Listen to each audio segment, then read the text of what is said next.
Hello and welcome to episode 59 of Paranormal Pendle, broadcasting to the Paranormal UK network at paukradio.com.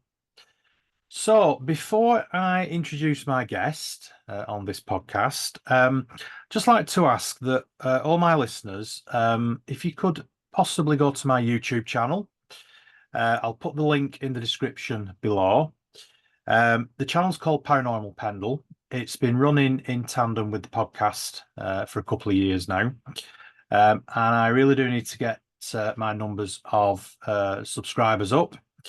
I don't make anything from this podcast. This is done purely because I enjoy doing the podcast and I enjoy talking to all the guests that I've had on.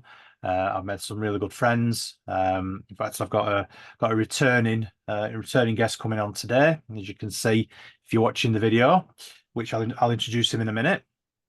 But there is a financial outlay, and I don't want to monetize the podcast. I want to keep it free, but I do have web hosting costs and also video conferencing costs as well. Zoom, which is what I use, isn't free. So if I can get the subscribers up on my YouTube channel and maybe get my YouTube channel monetized, if I can say it, then that would help greatly. I always said that I would do 50 podcast episodes and then see where I was. We're now up to 59, so we're still going, we're still here. But obviously, there's a significant financial outlay, and this is the first time I've ever asked any of my listeners to go along to the YouTube channel. So it would be really great if you go there and you could click on like and subscribe, and that would be brilliant. And I've got a cocker spaniel outside my door, so I'm going to have to let her in. Just a sec, everybody. Come on. Right, so that's Frida the Cocker Spaniel. Two more downstairs. We've got Freddie, Frida, and Freya, which sounds like a Swedish pop band. I don't know what Freddie's doing. He's probably mooching around somewhere, and Freya's probably having a tummy tickled by my wife on the couch. So, anyway, so yes, if you could go to my YouTube channel, that would be fantastic. Link in the description. Please press like and subscribe. It will help greatly, and it will make sure that this podcast can carry on. So, that's me with my begging ball out. I need to introduce you now to my fantastic guest, who is Mr. Ash Ellis. How are you, Ash? Hi, Craig. Very well, very well. Thanks for having me back on your No show. problem. Thank you for putting up with that intro. I don't normally put a big intro like that, but thank you. It's great to talk to you again. I think it's about the third time you've been on now, isn't it? Yeah, it's been a few times. You've been on mine as well. It's Yeah. always So look forward to our chats. how is your podcast doing? Because you've started it back up again, haven't you? Yeah, so it's always two of us that did it. Starting in 2020. We did 3 years pretty much non-stop. And then back in the last year, my co-host Greg kind of took a break, initially temporary. And then he decided he didn't want to do it at all anymore. So we were pumping out a lot of episodes. We were doing at one point 3 episodes a week. Um, Usually two most weeks, sometimes three a week. And it just got a lot. I mean, it is a lot of work. And echoing kind of what you said about the financial side of it, it's a lot of outlay. Yeah. So any support does help. So make sure listeners get subscribing to Craig's YouTube. But yeah, so we had a bit of a hiatus while I was figuring out kind of direction I wanted to take it. If I wanted to carry on my own, kind of what it's going to look like. And then, so probably 2 months ago now, we sort of launched back up as a solo podcast, getting new interviews, new episodes recorded. And we're not quite up to the numbers of listeners we had because we were doing really well. We're hitting in the thousands every week, but we're getting back up there. So it's all good. Enjoying back doing it. I did miss Yeah. doing stuff like this every week, so I'm Yeah. glad we're back doing it. Do you feel under sort of? Do you think it's a bit more difficult to do it if you're flying solo rather than having somebody to help you organise guests and stuff? Yeah, definitely. Because with two of us, like both of us getting guests on, doing the editing, doing the sort of promotion for it, uh, doing the interviews itself. And if I was like busy at work or had a week off, like Greg would pick up the slack, and when he had a time off, I would pick it up, so we weren't ever missing anything. Yeah. With just one person, it is a lot more work, especially the social media side, the marketing side of it is a lot of work, but it's enjoyable, so it's Yeah. worth it. So, have you got any good guests that you've had on recently that you want to plug while you're on it? 'Cause it's called the Pursuit of the Paranormal podcast, isn't it? Yeah, that's one. Pursuit of the Paranormal on YouTube and any sort of podcast platform, mainly podcasts rather than don't do all. Sometimes do videos, but usually it's audio only. The last episode I did was talking about ghosts and UFOs of Manchester Airport, All which right. was a fun episode to record. I learned quite a lot. Quite a lot going on at Manchester Airport. Okay. Well, you can't just leave me dangling there. You have to tell me what's going on at Manchester Airport. So What ghost Terminal wise, 2 being a disaster? the main haunted area of the airport is Terminal 3. Okay. Apparently by the departure gate area. During World War II, it was used as like an RAF squadron base, and then there've been apparently been a number of deaths there, and there's regular hauntings of a guy that's seen wearing like a security guard uniform, seen walking around. Someone's seen him going to the toilets, All right. so they followed him in, thinking like, no, like sort of the check-in's closed. Why is there somebody walking about? So they followed this guy in that said they were in a security uniform, and there's no one in the toilets. The motion sensor hadn't come on. So that's kind of unusual. In the same toilets, passengers reported like someone banging on the door, telling them to hurry up, like they need to use the toilet. Mm. And when they come out, there's no one there, and that's been reported multiple times. There's a phantom of a pilot scene wearing a pilot's hat and uniform. Okay. And that could have been one of the many sort of airmen that died during World War II.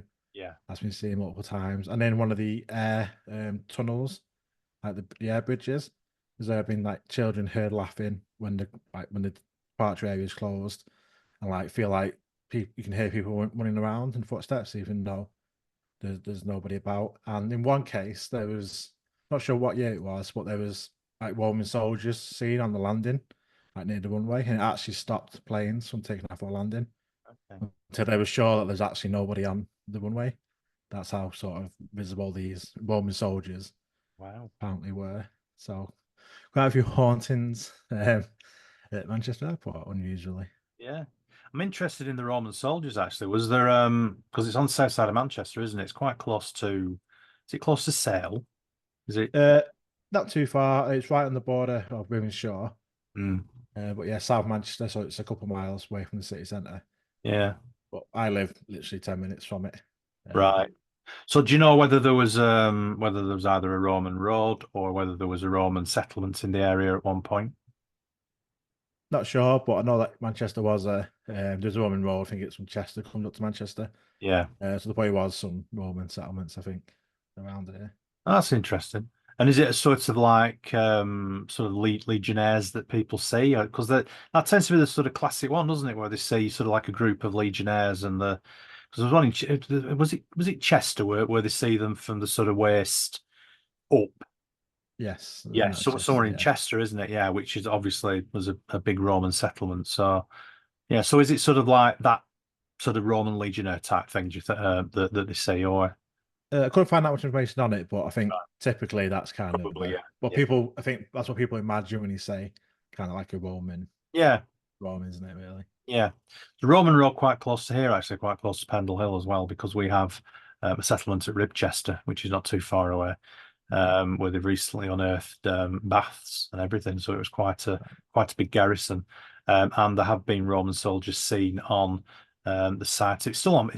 It's still shown on maps. Actually, you look on modern maps, and it still shows where the Roman road used to be. Okay. And there have been some sort of sightings of alleged Roman soldiers in this area as well. So it is interesting, isn't it, that people do tend to see them quite a lot. It's definitely an unusual one. Yeah. Again, you sort of got to think what type of haunting is it? Because it's like when you basically see like it's not just one. I don't tend to see just one Roman soldier. You tend to see like a Groups. battalion or a group of them. Yeah. So it's definitely an interesting one. So how's the other string to your bow going, the UFO Identified group? Because that's been going now for how long? 4 years. April 2020, I started the group, and it's just grown massively to what I ever imagined it would be. Yeah. Started off as just me. We've now got a team of four based in the Northwest. and we're also expanding to other areas of the country. So we've got a team in the Midlands, we've got a team out on the East Coast, we've got a team down in the Southeast. They're currently building a team in Scotland, and these are like local hubs of researchers. So when people report sightings to us, UFO sightings, we'll pass it to that sort of team in that area to investigate. And they also host meetings in their areas for people to come and like have a chat about UFOs or anything Yeah. paranormal. We have conferences every year that have sold out, and we have at least 3 monthly meetups or events every month around the UK where people can come along, have a drink, have a chat, and just meet like-minded people. Excellent. Didn't you go out over to the East Coast recently? Yeah, headed out to Bempton, Scarborough, Whitby way for a week to see. Obviously, a very high profile area for sightings up that way. Yeah. Spent a couple of evenings just sat out on the cliffs, trying to spot something. Sadly, it didn't on this occasion. It evaded me. Second time I've been up there and I've not seen anything yet. But we keep going back because I know that is a hotspot place. I love to have my own kind of experience. Yeah. Then it's a fun place to be. It's a lovely part of the world. Lots of wildlife and stuff up there. It's just a beautiful place to go for a holiday. Yeah, it's very windswept as well, isn't it? And quite desolate. And he says today, after we've had a storm from hell today in the northwest of England, it's been absolutely chucking it down all day, hasn't it? And blowing sideways. But when it gets bad up on the east coast, it gets bad, doesn't it? Yeah, when we were there, it was actually when we had that back end that bad storm last month. It's Storm Lana, I think it was. Right. We caught the back end of that while we were there, and it was very very cold and wet up on the Bampton Cliffs, but at Flamborough. But it was. You weren't camping, were you? Or stuff like that? Yes, we were camping. The tent didn't survive. Yeah. Thankfully, the last night, Yeah. the tent didn't survive, so we had to just dump it in the bin on the campsite. It was Right. too Oh, damaged to repair because that storm was bad that night. It yeah. was we had to crawl out the tent. We Yeah. couldn't get it. You're brave. You're a braver man than I am. I won't even go camping when it's 30 degrees and middle of summer. So you'll be getting reports then from all over the country. Yeah. Where would you say then is the hotspots at the minute? What sort of sightings have you been getting? Are there any patterns? Any sort of particular shape UFOs, for instance, like the triangular ones or anything? Are we getting more of them or what? What's been going on? So the good thing about the work that we do is we have the biggest database of UFO reports in the country, of like recent UFO reports. So we collect all the sightings from all different databases as well as ones made to us. We collect sightings from newspapers, from social media, from police forces. We put it all into one database that allows us to spot trends and spot kind of hotspots and stuff like that. Hmm. And each year we do a report where we look at all the sightings from the previous year, and we kind of find where's the most likely place to see a UFO, what's being seen, what type of day, that sort of stuff. And based on information from based on all the sightings from like 2020 up to I think it's up to June this year when we last did a big update. Yorkshire was actually the most likely place to see UFO. The southwest had the most number of sightings. But what we do is because we split our data into kind of like areas and different regions of the UK. So you got southeast and southwest and the northwest that have the most number of sightings like each year pretty much. But then we do a formula where we take the population into account and we have a calculation that works out how many sightings per 250,000 people. Okay. So we're taking the population Yeah. aspect away from it. Because if you've got more people living in places like the northwest or the southeast, there's just going to be more sightings naturally. Yeah, you're gonna have more reports, aren't you? Because there's more people. So Yeah, yeah. So we combat that with this formula. And then Yorkshire probably had I think it's the fifth most number of sightings out of the 11 regions, which is right. 9 regions of England plus Scotland and Wales. Mhm. And they're actually per capita, Yorkshire was the most likely place. As we've been talking about East Ridings there. Yeah, yeah. And then like southeast, although it has the most number of sightings, is actually like very mid-table in terms of per capita. So you know there's more sightings in that area, you're more likely to see one Mm. in Yorkshire or the northwest rather than down in the south. And that tends to be the trend every year. Like we see, because we've had this data from 4 years all together. But when we look at each yearly, annual sort of data analysis that we do, it's always the same sort of regions, the UK, that are in the same positions. Right. It's kind of like these are continuing to be like places to see UFOs. And because we have this database, we can spot trends, we can spot multiple sightings. Right. And that's why we do it, because when you've got all different databases and different groups and different places to report things, people might have a sighting. Three different people might see the same thing, but report it to three different databases, so they're not getting connected together. Yeah. As we're bringing that information into one place so we can spot these things happening. So there's really, while we're talking about triangles then, there's an interesting one. It was January 22, I think it was, and there was 5 triangle sighting UFO sightings in a 16-hour period. Okay. These were reported to different databases. So it started off in Stockport in Manchester. There's one in Birmingham, one in South Wales, one in Hampshire, and one down somewhere else on the South Coast. And it was after each other. So it was like over this 16-hour period, it was almost as if this object traveled really slowly. It took 16 hours, but like sort of down the west coast of England. It's kind of like when you track it with points, it's like in a line coming down the country. Okay. So that's quite an interesting one. And then 2 days later, there's another triangle sighting in Leeds. And then 4 days later, there's another one in London or just outside London. So in the space of 4 days, there was like 7 or 8 triangle sightings. Mm. But having a database allows us to spot that and then figure, are these is the same object? Is this different triangles? Can some be explained? Can some not? But it just gives us that kind of, like I say, being able to spot these days where things happen. And there's another really interesting one. This is one where we've not been able to explain what happened. That was April 22. And there was 4 sightings. I think 2 were made to newspapers and 2 were posted on YouTube. And it was very, very similar, kind of a kidney bean shape white object. Okay. There's one in Scotland, Livingston, one in Manchester, Rochdale, one in Grimsby in Lincolnshire, and one London. Yeah, London City it was, central London. Okay. And again, this was over a 8-hour period, so across half a day, this same object was seen. There's video footage on every case. And when he compared the videos of each one, it looks like the exact same object. And it's a clear day, really clear day. It's the middle of the day, started at like 2 o'clock in the afternoon, these sightings. It was a clear summer's day. Oh, well, April, but it was a clear day. Blue skies, no clouds. And this object, and you all described it as motionless in place, kind of like it was hovering. Right. And then it sort of started to move and then moved off at speed. Right. And all 4 had the same description of movement. And when we look at it, it's really, really, it's the same object. Whether it's the exact same object that's just gone from up in Scotland down to London, it has to move very fast, or whether it's different objects that just look identical. And to make it even more interesting, the Grimsby sighting. So it's over near Lincoln. The witness was in Grimsby looking towards Lincoln, and he saw this object hovering for around 10 minutes.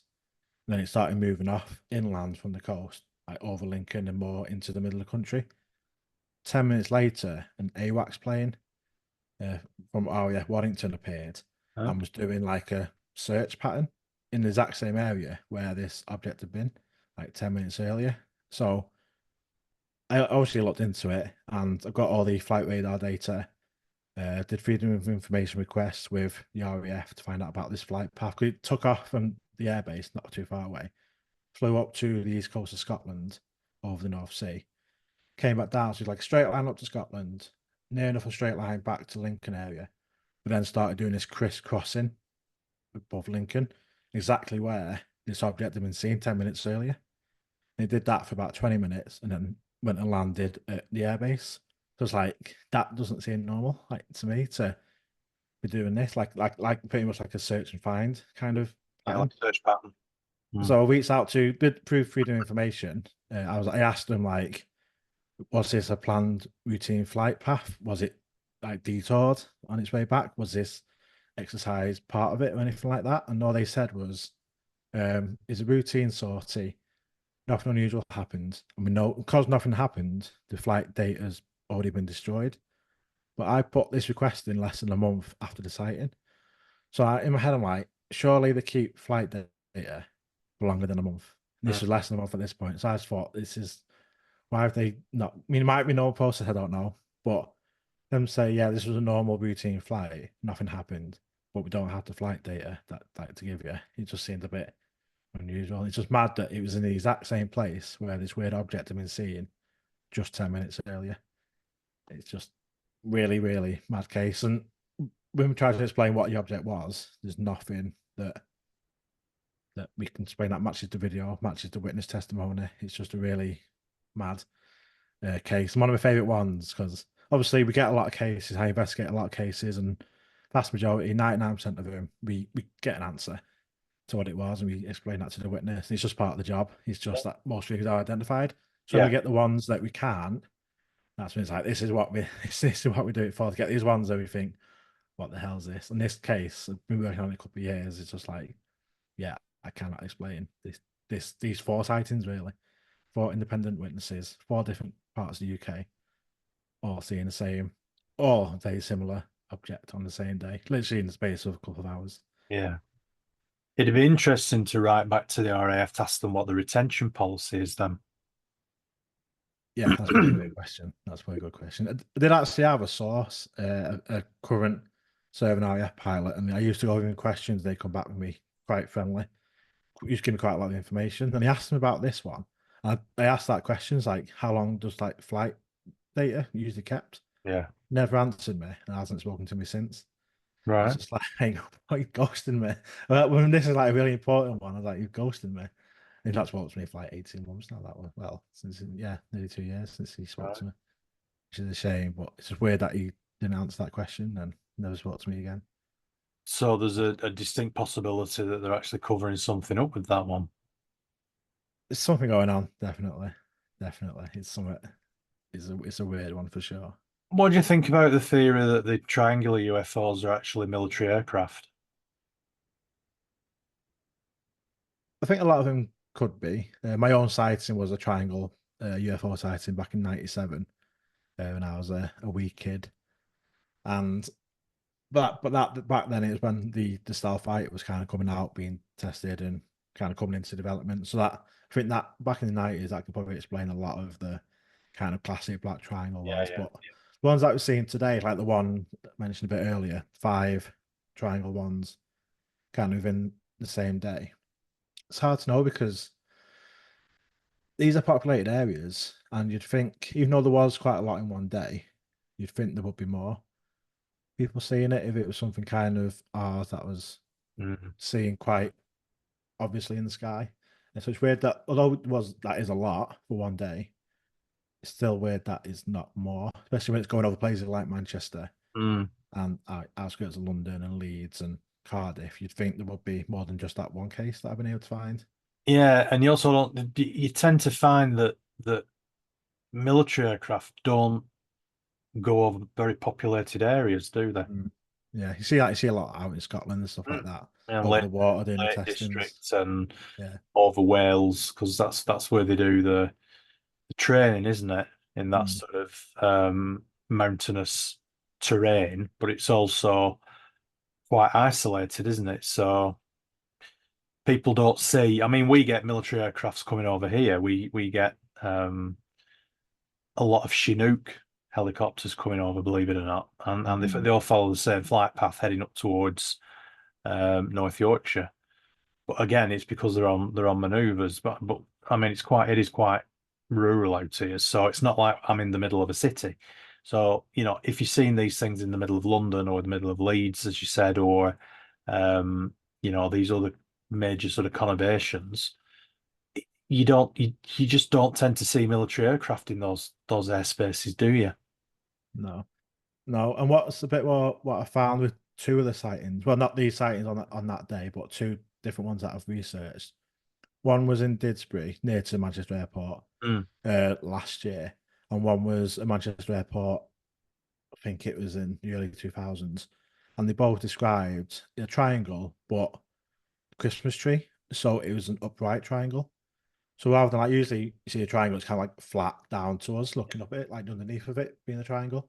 But these two reports, it was like an upright, standing up triangle, like moving through the sky as if it stood up like a Christmas Right, tree. got you. Yeah, so sort of Um, side on yeah, and rather that's rather than like that.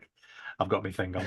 Yeah, you know what so it's kind of weird that there's two cases, both near Manchester Airport, separated by about 20 years. I mean? And they both described it as like a Christmas tree, like Right. flying in the sky with lots of lights on it as well. And the one over Manchester Airport was quite a famous one, and it was investigated by the CIA, and it was I think it was the pilot's mate, the first officer, that described it as a Christmas tree going past the plane.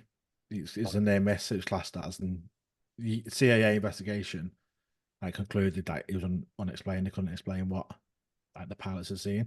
One of the pilots ducked because it's coming that fast at him before it literally instinctively ducked Yeah. as it went past. Nothing was on radar, but he described it as a Christmas tree. And then 20 years later, a witness in Didsbury, a couple of miles away from Manchester Airport, described seeing the exact same thing, which is unusual for a triangle sighting to be upright rather It than just is, and I mean flat. that's just not aerodynamic, is it? No, You know, not at all. if it was something, I mean, we don't build aircraft that fly like that, do we? No. Not for any distance anyway. I mean, some of them, you know, some of the Harrier jump jet type aircraft we have can do it, you know, for a short period of time, can't they? But not Yeah. sort of side on like that for any length of time, and certainly not at a speed that's going to make a pilot jump because I mean, that must have been really sort of moving.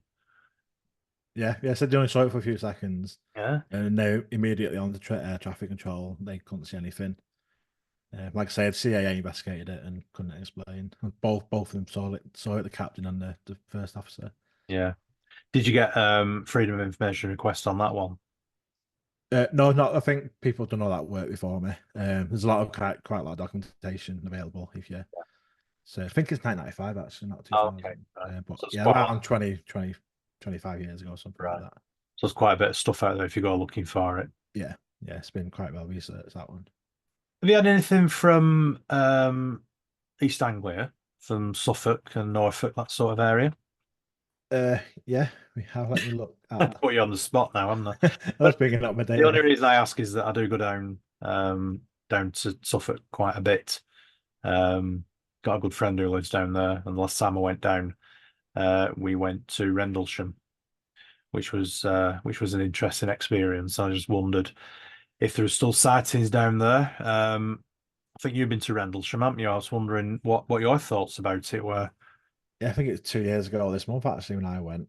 Mm. Um, yeah, absolutely loved it. It's just a strange vibe being there, definitely. Especially like say growing up having this interest and growing up with that being kind of the major case in the UK and following it as a kid to now being an adult to go for the first time to actually be in that forest to be in between the air bases. It was a really strange feeling. It And we is, yeah. spent a good week there doing paranormal investigations and like sky watching and stuff. And yeah, just being in that area is just it's weird. It's hard to explain, really. It is a very strange vibe, isn't it? It is. It is. I'm just bringing up my database to have a look at It's okay. sightings in. There we go. Let's look at last year's. We do get quite a lot from because that's East England kind of region. Yeah. Uh, Yeah, I mean, it covers quite a large area, doesn't it, I suppose, really. You've got Lincolnshire and East Anglia and that as well. I mean, it's all very flat, isn't it, as well around there, which is interesting. It's not a hilly terrain at all, is it? It's all very flat. yeah, it is. And a couple of air bases as well. Still, Yeah. okay. So we do get quite a lot. I've seen any interesting ones uh, from Suffolk. Uh, May 20 last year, a bright orb flying in the northeast direction flew below a cloud, flying too fast to be a drone that was seen for a couple of minutes. Triangle. This is Essex, a little bit Okay. further That's north, but south, yeah. a dark triangle with no lights or sound gliding overhead with no markings or appendages seen. That was saw for 5 minutes, just uh, gliding slowly Yeah. overhead. So we still get quite a lot coming through from that region. Just seeing how it actually compares to kind of the whole country, really. So the East of England as a whole, 167 reports in between 2020 and 2023, which puts it fourth on the list of number of sightings. Right. So still quite a popular area.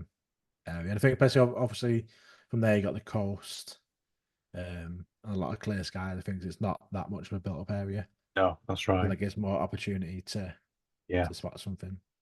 And as you say, I mean, they're very big skies, aren't they, down there? So, Yeah. because of the fact that it's such a flat landscape, um, like you said, there is still an airbase down there, isn't there? And there's also Sizewell as well, which I think is there's been quite a few sightings around there over the years, haven't there? So, and obviously the building, there was a lot of construction work on the last time I was down there in the summer, so they're obviously building another reactor, aren't they, at Sizewell C? Mm. So it could be interesting to see if there's an increase in sightings because of that, because they do tend to be attracted to that sort of thing, nuclear power stations and air bases and that sort of thing. Yeah, in fact, one of the triangle sightings I referenced on that day when there was five on the same day, one from Hampshire. Can't remember the exact town, but the witness was concerned because it was close to, I think it's a BAE base where they keep the nuclear trident Okay. warheads. So he's concerned that this triangle was near where they're keeping the submarine nuclear sub warheads, apparently, or where they manufacture it, or where they store it, or whatever. Yeah, Obviously, Hampshire on the south coast there. yeah, yeah. So again, just that nuclear link with that sighting. Well, they have naval bases, don't they, at Portsmouth and places like that. So I would assume that there's something going on down there. So yeah, so there's been quite a lot of really interesting reports then, aren't there, of late? Yeah, it keeps me very very Keeps busy. you busy. Do you sometimes feel a bit inundated by them all? Yeah, I mean, I'm still. I say I'm behind on my work. Like it's not my job. It's a hobby. Mm. So I had to work full time and then come home and do all this UFO stuff, podcast stuff. Um, with databases, like I say, my database is up to date up to June, so I need to get that up to date with like sightings from June to now. Yeah, So it is a lot of work. But if I didn't love it, I wouldn't do it. it's a good job we both have understanding partners. Yes. Look, kick my partner out now while I'm recording this. It's like you're not Yeah, allowed in the lounge now. mine's downstairs in the lounge as well. Yeah, probably tickling Freya's tummy, as I said earlier on. So you get togethers then, they're all over the country. You had your first one down south recently, I saw on your Facebook page. Yeah. Yeah, I mean it's great. And did you keep in contact then with people from different areas of the country? Yeah, I mean, I've built networks with other local UFO groups, networking with them, and then spotting opportunities for areas where there doesn't seem to be kind of a local group in that kind of region or in that county. Yeah, So we're trying to build up them just to build the network so that because we get a lot of sightings, we get over 100 sightings reported directly to us each year, and it's just impossible as a team of four to keep on top of it, especially when they're from all over the UK. And we obviously prioritize ones that are near us because we can go out, we can visit the witness, we can go to the location where it was seen, we can do a proper in the field, like hand-on investigation where we get sightings from the southeast or from the east coast of England. They just can't physically get out there. So even though we can do investigations from call it desk investigation, yeah, there's nothing like getting out there, speaking to the witness if they want to meet up, and having that local knowledge as well. So like, so many times I never heard of, I can't kind of know where they are. Whereas sometimes a sighting like in Bolton, something we had an interesting one there last year. Like I know the area, I can get out there. yeah, So that's kind of the idea behind building these teams that we can give a proper service to, because people are choosing us to report their sightings. I don't just want to file it away and then nothing's done with it. mm, I want to investigate every single one of them and do as best investigation as we can. And to me, that's having somebody in that area who can do a hands-on investigation. I feel like that witness who trusted us yeah, with their sighting, with their experience, with their details, to give them a full and proper investigation. So that's why we're in the middle of what I'm calling a 5-year plan of expansion, where this has been year 2 now, where we will be, in my mind, we will be the biggest group in the UK. in that 5 year period, we will like overtake Before or any other groups to be kind of the UK group with all these teams like around the UK helping us just be able to deliver a good service, I guess. Yeah. And you find yourself in the press quite a lot, by all accounts, in a good Yeah, in a good way. in a good way. In a good way. It really has been insane. Like when I first started it, I thought it's just me. We get a couple of people I can talk to online or whatever. Some people visit my blog. It started off as a blog. Mm. Oh god, it's just something for me to kind of just be involved myself doing stuff. And like I said, now it's grown to this team and the press we get every week. We're getting inquiries from newspapers, TV shows, radio shows, podcast interviews like yourself. And And like, yeah, and last month at our meetup, we had a podcast that come over from Denmark, flew over specifically to meet us and interview us at one of our meetings. In fact, that's the second. Last year we had a photojournalist from Denmark come over, not by Denmark likes us, come over and do a feature on us. In last year we were in over 100 newspaper, like national newspaper articles, wow. local newspaper articles. We did a big feature with the Daily Mirror, where we created. So we worked on about 3 months building an interactive map. So Daily Mirror used our website and our database, and we built a map. So if you Google Daily Mirror UFO map, it's a really cool map actually. And you can either put in your postcode and it tells you sightings in your area, or you can just browse the UK and like zoom in and it'll tell you sightings from the area. And then that goes out with Reach, and they have all like the local news sites. Yeah. So they put that map out to all the local like live pages and live websites. And so that was basically like millions of people basically were then exposed to that map and to the articles and stuff and our interest. We already had a lot of media interest before that, but since then it just grew massively. We always get TV invites, documentary crews coming out and wanting to film and stuff. And it's just I get these requests from like national TV shows, mainstream like BBC shows and stuff wanting to come and talk to us. It's just like this is mad. Like what's actually happening? It's like I could never imagine kind of the interest that we've built with it. Just I think just we do work hard. The four of us, like the core four of us, that we do work hard, and I think it is showing now. Yeah. So you've got a burgeoning TV career then.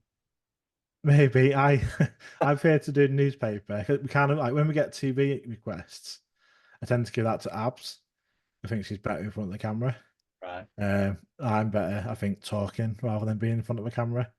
Um, like radio interviews and stuff like that, or just like quotes from newspapers and stuff. Yeah. And that's what I prefer to do. But I have done some TV stuff, but I prefer to. I'm like, Abby can do it. She can do that one a bit too camera shy. Yeah. But especially how big some of these shows are. Mm. It's crazy. You've got some filming coming up in Scotland, I believe. Yeah, having just said that, Having just said that, yeah, you're actually going in front of the camera for once. I am. So Scotland, we've always had a big interest from people in Scotland, and I think because we work closely with the Daily Record, which is kind of Scotland's national newspaper, Yeah. and we're in there a few times a year doing articles and stuff and features, and we have a lot of main Facebook groups like for the northwest of England, and we have a lot of Scottish people in that group. They all Right. joined us. Especially when I've been on like with Howard Hughes and stuff, we had a lot of like influx of people from Scotland kind of coming in. Because I talked about Scotland on the Howard Hughes show, Yeah. and so we had a lot of Scottish people join us, and we get a lot of reports disproportionate from Scotland compared to the rest of the UK that are made to us, Mhm. and a lot of other high strangeness cases like around like hauntings and like wild men and ghost dogs and things like that from kind of that part of Scotland. So I've been wanting to go up for a while to kind of go up, do some investigation, do some filming. And we thought of the idea to actually produce a documentary.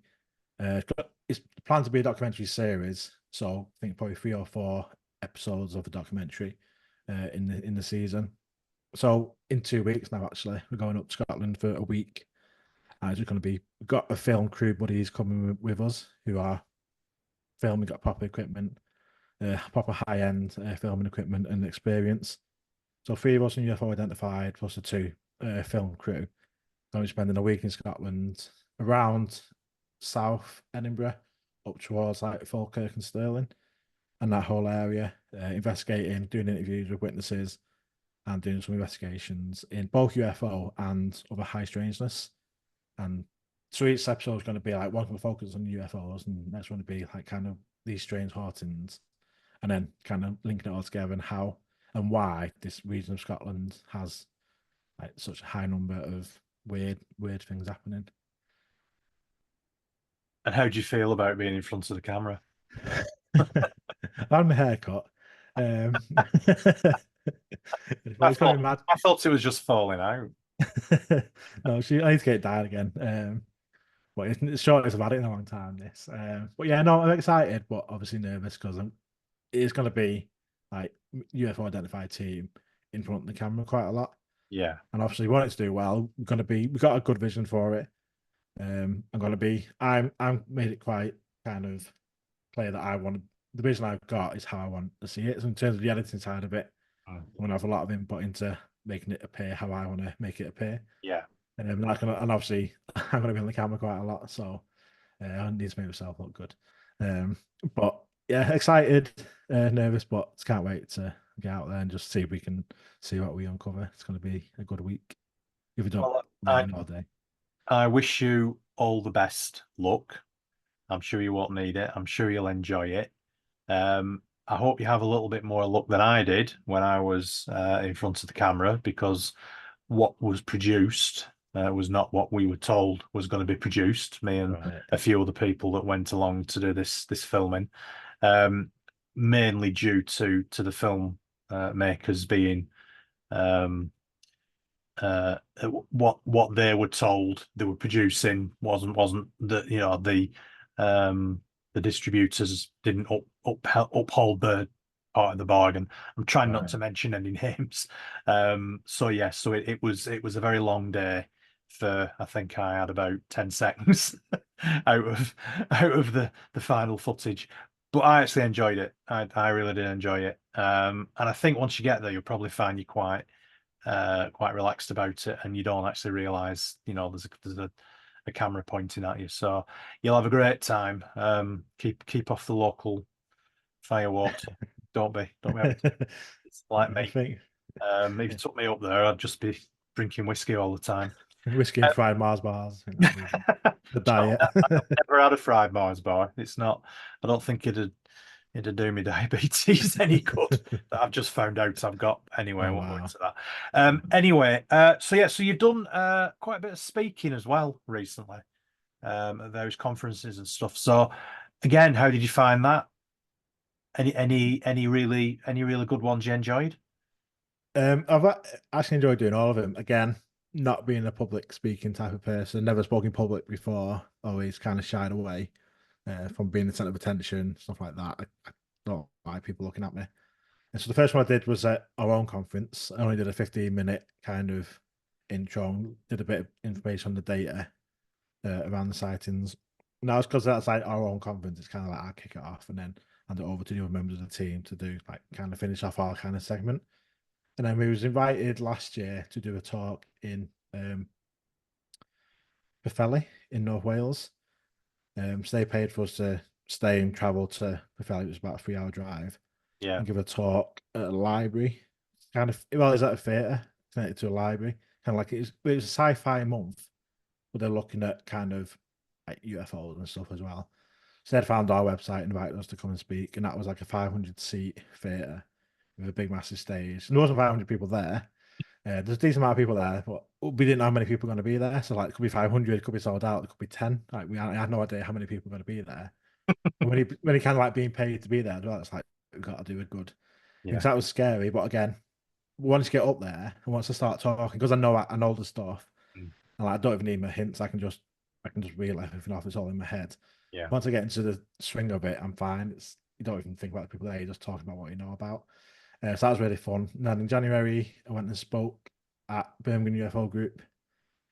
Again, talking about the data. That's what I do. So the report, the presentation is kind of two halves. So one half looking at the data across like the UK as a whole and all like the stats and figures and these trends and these sightings that I've talked about. And then the other half is kind of like sightings local to that area. So I'll tailor it to like North Wales to Birmingham and kind of talk about that local area. And that was fun with Dave Holdren, who's a good mate of mine. Yeah. So he invited me to talk. And then I talked at an online conference last month, which was streamed worldwide to thousands of people. That was pre-recorded, so it wasn't as daunting. So that was pre-recorded. I could edit it, I could fix my mistakes and stuff, and kind of make it look good. Yeah. But then knowing that was going to be going out to thousands of people watching it was still a bit nerve-wracking. And when I watched it back, like when it was live, like live streamed, like the Yeah. recording was live streamed, but then seeing all people in the comments like talking about what I was talking about with each other, and I was able to chat with them and sort of answer questions and stuff. It was really good. So it's definitely something I want to do more of. Good. I've got more confidence now to Yeah. get talk, and it's good exposure for UFO Identified and building our name and our organization. Yeah. No, well, I think it's great. I really do. And I think you're very you've obviously got the self-confidence to do it. So, I just keep it going, I present in my professional life. I present training and that sort of stuff. So Mhm.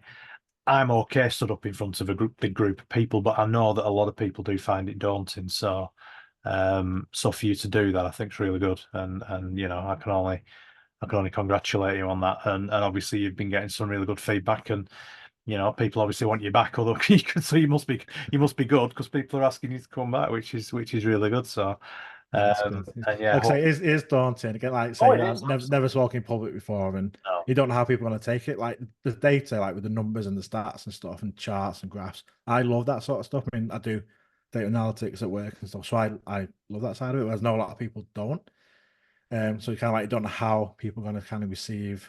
I don't want to bore people by talking about numbers and stuff like that. So it's the challenge of keeping it interactive, keeping it engaging.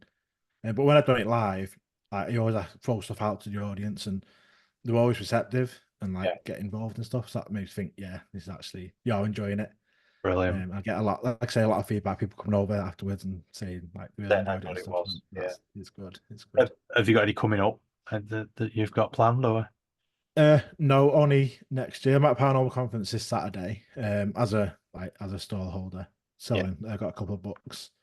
But they've asked me to talk at the 2025 version. Okay. So that'd be September next year. But I am going to be looking at probably going to message the local UFO groups around the UK and just see if they Yeah. want to talk, want someone to come and talk. So I am planning on doing more. Good stuff. Um, so before we wrap up, because we've covered a lot of subjects again, as That's gone fast. as as we always do. It has gone fast, yeah, and it's great because I think it's always good to talk to somebody who's knowledgeable and interesting, and the hour really does go very quickly. Um, so I think it's always a good indication of how good the material is that we're talking about, and hopefully people enjoy it and agree with that. Disclosure, it's something that I think we always talk about when you're on. It seems to be something that's the phrase is kicking the can down the road. Um, Governments seem to be kicking the can down the road. What's your take on it at the moment? So I kind of got kind of up to speed a little bit recently on everything that's happening in America because when we did the podcast, when we were doing it full stream last year, we have a monthly round table where we talk about basically the latest developments and stuff. Yeah, And during the hiatus, we had like a 6 month hiatus of the podcast. I wasn't doing that and I wasn't kind of keeping up to speed with what was happening. But then a couple of weeks ago, I did a podcast episode where we looked at basically the last 12 months of what had been happening and what's coming up. Because we just had Louis Alexander's book come out called Imminent, which everyone was waiting to come out and see what kind of any bombshells come out in that book. But nothing really did. There was some stuff in there, but the reception I've seen from like UFO Twitter and stuff has not been too bit kind of. lukewarm. Yeah, Yeah, there's nothing really in there that people. Like, he followed the Lou's story and everything's been going on. There's nothing really anything new in there. A uh, lot of it is kind of we already know this stuff. And yeah, obviously, he's still limited to what he can say. mm, People still think he's disinformation and stuff. I'm on the fence with him. I'm not sure where I stand on. I'm always back and two whether I think he is who he says he is or whether he's exaggerating things and stuff like that. We got they try and do the amendment and the new NDAA coming out, which will be in January or December late this year, trying to get some legislation coming out again for whistleblower protection and for basically getting more information coming out. So I guess it's more of a wait and see if that gets put into the legislation.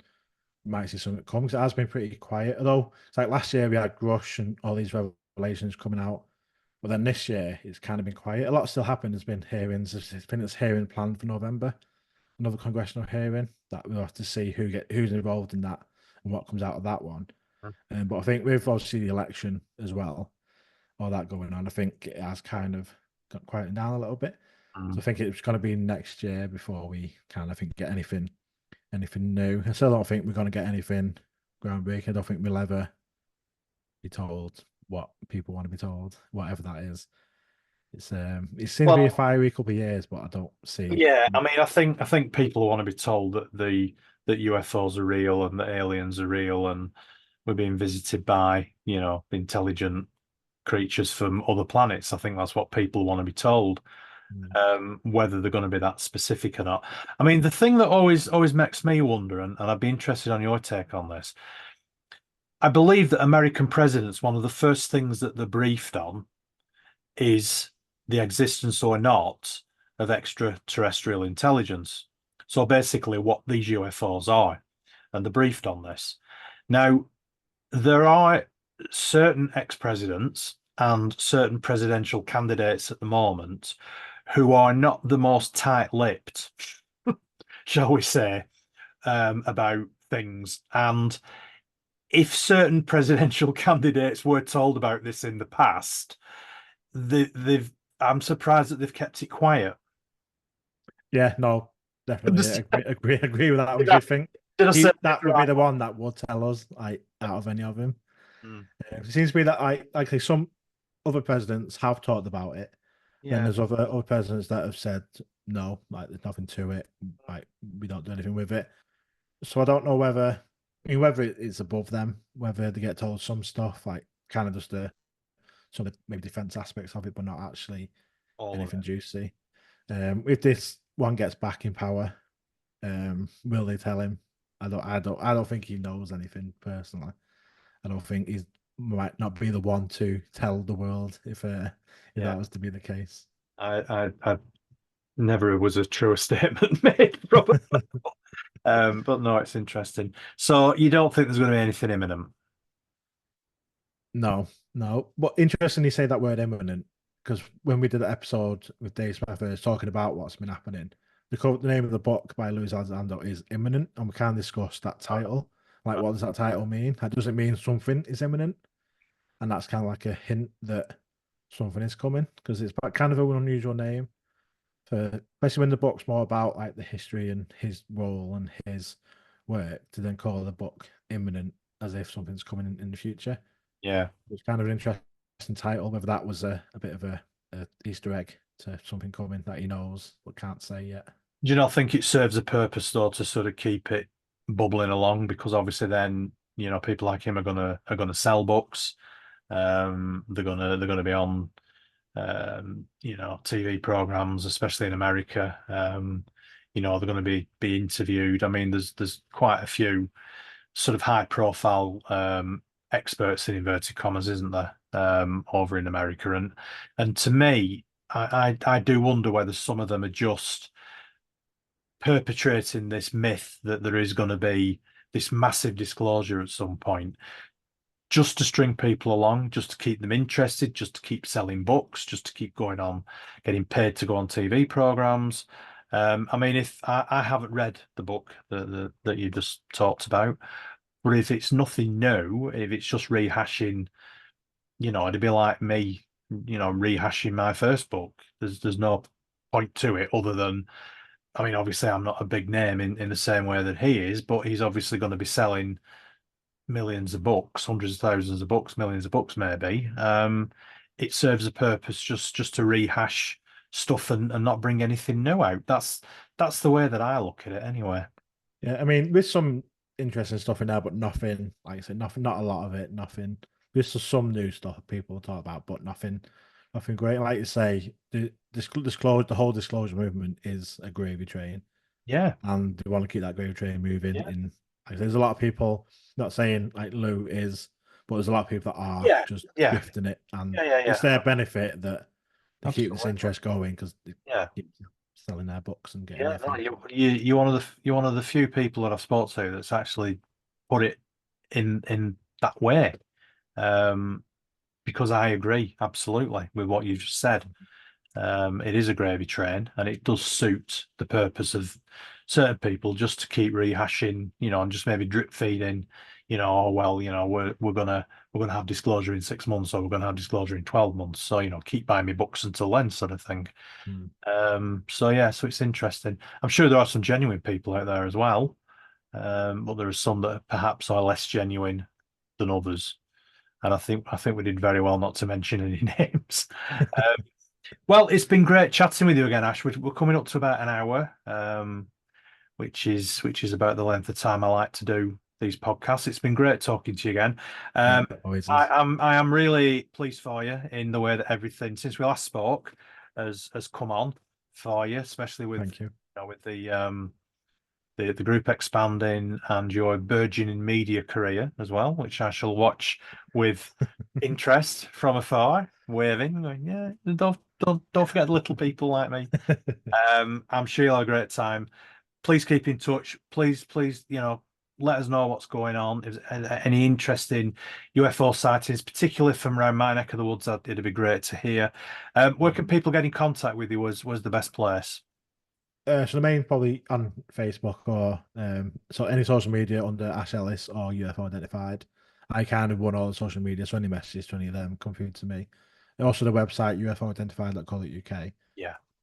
Contact forms on there, and there's a report form for any Oh, okay. sightings. I was going to ask you where's the best place to report sightings.